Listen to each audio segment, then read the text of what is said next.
কল্পনা করুন, একদিন হঠাৎ পৃথিবীর সব টাকা হারিয়ে গেল। আপনি বাজারে গেলেন, দোকানদারকে বললেন 1 কেজি চাল দিন। সে বলল, টাকা কোথায়? আপনি উত্তর দিলেন, টাকা তো নেই। তখন কি হবে? ঠিক এই প্রশ্নের উত্তর খুঁজতেই আজ আমরা ডুব দেব টাকার জন্ম থেকে আজকের ক্রিপ্টোকারেন্সির যুগ পর্যন্ত টাকার অদ্ভুত ইতিহাসে।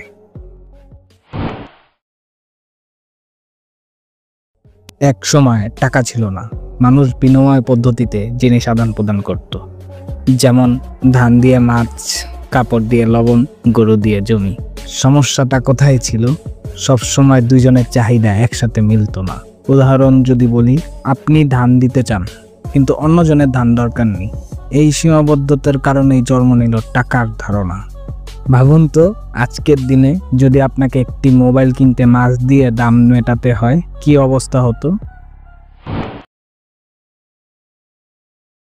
প্রথম ধাতব মুদ্রা তৈরি হয় খ্রিস্টপূর্ব 6ষ্ঠ শতকে লিডিয়া, বর্তমানে তুরস্ক অঞ্চলে। সোনা, রূপা, তামা দিয়ে মুদ্রা বানানো হতো। এই ধাতব মুদ্রা সহজে বহনযোগ্য ছিল এবং এক ধরনের স্ট্যান্ডার্ড ভ্যালু তৈরি করে। ভারত, চীন, গ্রিস, রোমেও ছড়িয়ে পড়ে।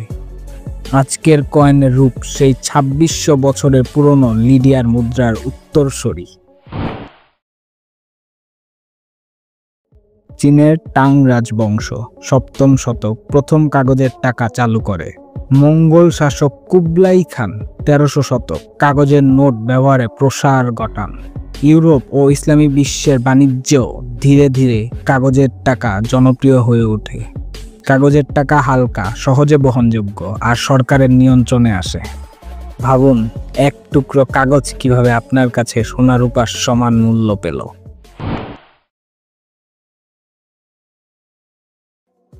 1700 শতকে ইউরোপে আধুনিক ব্যাংকের জন্ম।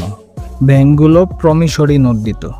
1694 সালে ব্যাংক অফ ইংল্যান্ড প্রথম সরকারি কাগজের টাকা ইস্যু করে। এর ফলে মানুষ টাকার উপর আস্থা রাখতে শুরু করে। একজন কৃষক ব্যাংকে সোনা জমা দিল আর ব্যাংক তাকে লিখিত কাগজ দিল। সেই কাগজই আজকের টাকা।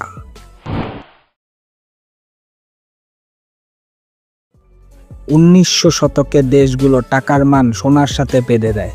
যেমন $1 মানে নির্দিষ্ট পরিমাণ সোনা। এতে টাকার মান স্থিতিশীল হয়। তবে 20 শতকে ধীরে ধীরে এই ব্যবস্থা বাতিল হয়।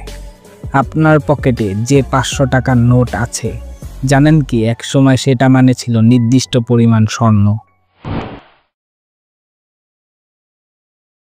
এখনকার টাকা আসলে ফিয়াট মানি।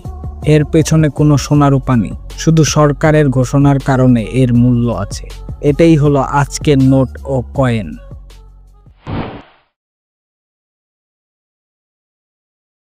বিংশ শতকের মাঝামাঝি ক্রেডিট কার্ড ও ডেবিট কার্ড চালু হয়। টাকার প্রয়োজন কমে যায়, শুধু একটি কার্ডেই সব কিছু মেটানো যায়। প্লাস্টিক মানি নামে পরিচিত। ইন্টারনেট যুগে টাকা হয়ে গেল ডিজিটাল। পেপাল, বিকাশ, নগদ, রকেট ইত্যাদি সিস্টেমে মানুষ লেনদেন শুরু করলো। অনলাইন শপিং, মোবাইল ব্যাংকিং টাকার নতুন রূপ দিল। আপনার মোবাইল ফোন এখন হয়ে গেছে ছোট্ট একটা ব্যাংক।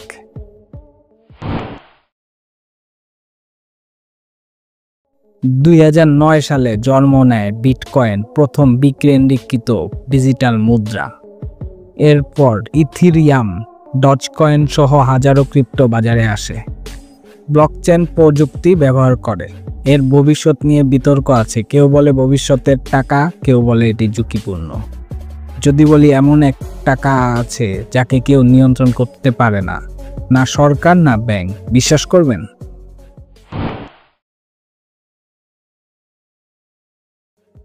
অনেক দেশ এখন CBDC, central bank digital currency চালু করছে। যেমন চীনের ডিজিটাল ইয়ান, ভারতের ডিজিটাল রুপি। ভবিষ্যতে হয়তো ফিজিক্যাল টাকা একবারেই কমে যাবে। কে জানে, হয়তো একদিন আমরা বলবো টাকা ছিল এক সময় কাগজের মতো কিছু দিয়ে লেনদেন হতো। আজ আমরা দেখলাম মানুষ কিভাবে বিনিময় পদ্ধতি থেকে শুরু করে ডিজিটাল ক্রিপ্টোকারেন্সির যুগে এসে পৌঁছেছে। টাকা শুধু অর্থনীতির ইতিহাস নয়, এটা হলো মানুষের সভ্যতার ইতিহাস। প্রশ্ন হলো, পরবর্তী টাকা দেখতে কেমন হবে? উত্তর হয়তো লুকিয়ে আছে আমাদেরই ভবিষ্যতে। ভিডিওটি ভালো লাগলে অবশ্যই লাইক, কমেন্ট, শেয়ার করুন এবং আরও এরকম ভিডিও পেতে আমাদের চ্যানেলটি সাবস্ক্রাইব করুন এবং সাথে থাকা বেল আইকনটি অন করে দিন। ধন্যবাদ সবাইকে, দেখা হবে পরবর্তী ভিডিওতে।